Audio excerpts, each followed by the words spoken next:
நாங்கள் ஜெயபுரம் கிளிநொச்சி ஜெயபுரத்துலேருந்து வந்திருக்கிறோம். இப்போ என்னுடைய அக்கா தான் இப்படி ஆப்ரேஷன் செஞ்சு உயிர் போனது. இப்போ என்னென்னா 3ஆம் தேதி கொண்டு அப்படி அட்மிட் பண்ணது ஜப்னா ஹாஸ்பிட்டலில். அவைல் பைபாஸ்ன்னு சொல்லி கையில் செஞ்ச வேலாம், கையில் சக்ஸஸ் ஆகிருன்னு சொல்லி துடையில் செஞ்ச வேலாம், துடையில் செஞ்சு சக்ஸஸ் ஆகிருன்னு சொல்லி ஆப்ரேஷன் ஒன்று இருக்குது. உங்களுக்கு 9ஆம் தேதி ஆப்ரேஷன் செய்ய போகிறோம், நீங்கள் 2 லட்சம் ரூபா காசு தாங்க ரெண்டு சொல்லி கேட்டிருக்கணும். அப்போ அவள் சொல்லிக்கா எனக்கு கஷ்டம், எனக்கு ஹஸ்பண்டும் விட்டுட்டு போய் 4 வருஷம் ஆகிட்டு, நான் இப்போ எனக்கு உங்களுக்கு தர்றதுக்கு காசு இல்லைன்னுட்ட அப்படின்னு சொல்லியிருக்கிறா. அப்போ எனக்கு ஃபோன் பண்ணி சொன்னவா இப்படி 2 லட்சம் காசு வைக்கணும், என்ன செய்கிறேன்ட்டு. நான் சொன்னேன் அப்படி ஹாஸ்பிட்டலில் காசு கேட்டால் நீங்கள் திரும்பி வாங்க, பார்த்துட்டு போய் செய்யலாமாண்டு.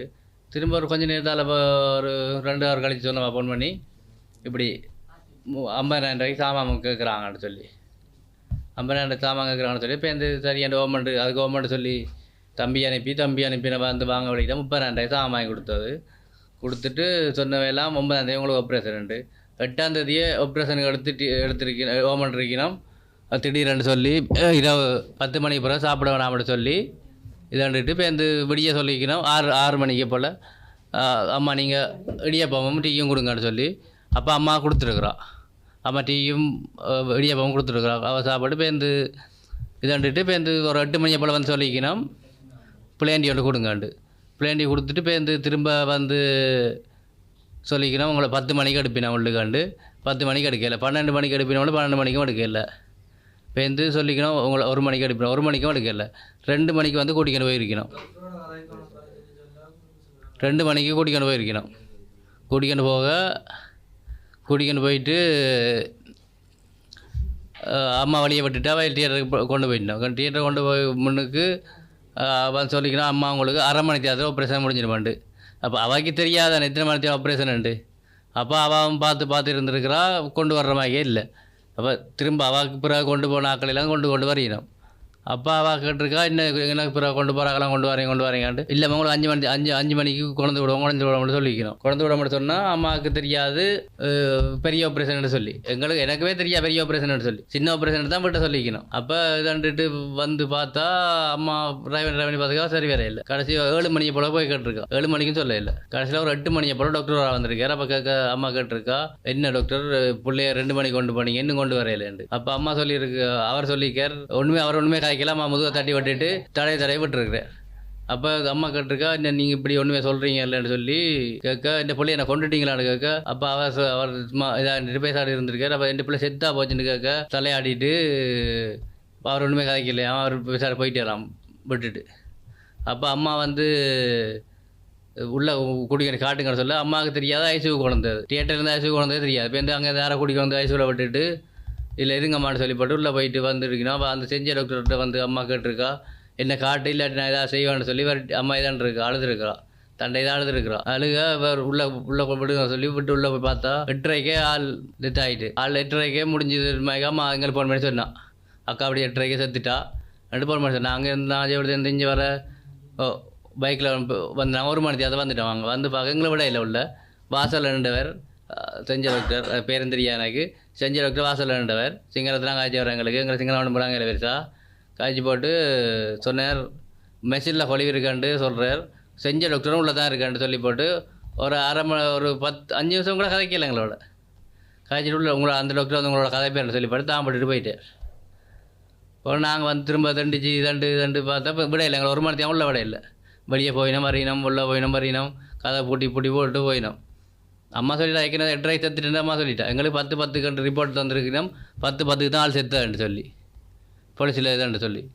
அப்போ நாங்கள் உள்ளே போய் பார்த்தா அங்கே மெஷின் பேலன்னு சொல்லிருக்கு. மெஷினில் ஒன்றும் கொழுவில் இல்லை, ஒன்றுமே ஒரு கனெக்ஷனுமே இல்லை மெஷினில், சும்மா கொழுவி கிடக்கு. மெஷின் கீக்கிண்டு கத்தி கொண்டு மட்டும்தான் இருக்குது. அப்போ இதாண்டுட்டு நாங்கள் போய் பார்க்க தெரியுது, எங்களுக்கே தெரிஞ்சிட்டு ஆள்லாம் வித்தியாசம் ஆகிட்டு எல்லாம் ஊதி இதாண்டு வீங்கி இதாண்டுட்டு. அப்போ நாங்கள் வந்து வெளியில் வந்து அறிவிச்சிட்டோம். உள்ளுக்கு நாங்கள் கேட்டாங்க இந்த செஞ்ச டாக்டர் வர சொல்லுங்கள், நான் கதைக்கணும் என்ன நடந்துன்னு கேட்கணும்னு சொல்ல அப்படிலாம் கூட்டிக்கொண்டு இல்லாது அவையில் வர மாட்டோம், உங்களை இஷ்டத்துக்கு அவை வர மாட்டோம் அப்படி பண்ண. அவள் வந்து வருத்தமாக வீட்டில் இருக்க இல்லை, படுக்க இல்லை ஒரு இது வரைக்கும் வருத்தமாக சொல்லி படுக்க இல்லை. அப்போ இது நடந்து வந்தவா ஹாஸ்பிட்டலுக்கு 3 கிலோமீட்டர் நடந்து வந்து தான் பஸ்ஸில் ஏறி வந்தவா. வீட்டிலேருந்து 3 கிலோமீட்டர் பஸ்ஸுக்கு நடந்து வரணும் மெயின் ரோட்டுக்கு. அதுலேருந்து நடந்து வந்தால் பஸ்ஸில் ஏறி வந்தவா. இப்படி வர்றாக்கள் இப்படி 44 வயசு 4 வயசில் பிள்ளையும் இருக்குது. இப்படி இளம் வயசுகள் எல்லாம் இப்படி யாழ்ப்பாணம் ஹாஸ்பிட்டல் நம்பி ரெண்டு வாரது. வெளியில் போனால் சுகமாக வரையணும், காசுக்காரம் செய்யலாம். வெளியில் போயிட்டு காசு இல்லாதாக்கள் என்ன செய்கிறது? ஆஸ்பத்திரிலையும் காசு தான் கேட்கணும். என் பிள்ளைய கிளிநொச்சி கொண்டு போனேன் 1ஆம் தேதி. அங்கேருந்து 3ஆம் தேதி நீங்கள் போய் எடுவிட்டு ஆகணும் யாழ்ப்பாணம்னு கூட்டி வந்தேன். கூட்டி அந்த இடத்துல என் பிள்ளைய சரின்னு 4ஆம் தேதி இந்த சின்ன கையில் செய்கிறதுன்னு சொல்லி கொண்டு போனாங்க. அதுக்கு பிறகு அவங்க செஞ்சு 9ஆம் தேதி தான் உங்களுக்கு டேட்டு ஆப்ரேஷன் ஒன்று இருக்குதுன்னு சொல்லி அங்கே கொண்டு போகல. அன்றைக்கு பின்னேரம் கூப்பிட்டு என் பிள்ளைய 2 லட்ச ரூபா வேணும், சாமானும் வேண்டணும் அப்படின்னு சொல்லியிருக்குது. அந்த ஆள் சாமான 2 லட்சம் வேணும்னு பிள்ளைகிட்ட கேட்க எனக்கு தெரியாது இது எப்படின்னு. அப்புறம் என்ன கூப்பிட்டது, உங்களோட புள்ள உயிர் பெருசா காசு பெருசான்னு என்ன கேட்டது. அப்போ நான் சொன்னேன், எனக்கு காசு பெருசு இல்லை, புள்ள உயிர் எனக்கு பெருசு, அதுக்காகத்தான் நான் வாடாட கொண்டாந்தேன்னு வழக்கு.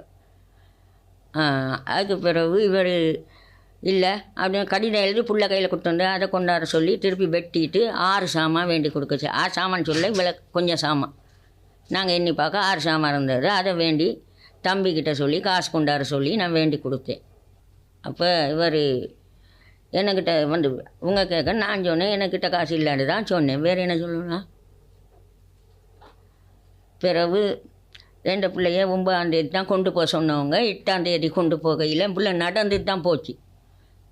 நடந்து போக அங்கே போகையில் பாக்கிய சொல்லி விட்டு சைன் வேண்டலைன்னு மிஸ்ஸி சொல்ல ஓடி வந்து கொப்பியை வாங்கி அதில் சைன் எடுத்துகிட்டு போனது. என்கிட்ட சைன் வேண்ட இல்லை. என் குடும்பம் கஷ்டப்பட்ட குடும்பம், அவருக்கு இயலாது, எனக்கு இயலாது. என் பிள்ளை இப்போ ஒரு சின்ன பிள்ளை இருக்குது 4 வயசு. அந்த பிள்ளைய நான் என்னான்னு வளர்ப்பேன். ஏதோ நீங்கள் தான் மனிதாபிமானம் வச்சு என் பிள்ளையை காப்பாற்றி கொடுக்கணும், ஏதோ ஒரு வழியை செய்யணும்.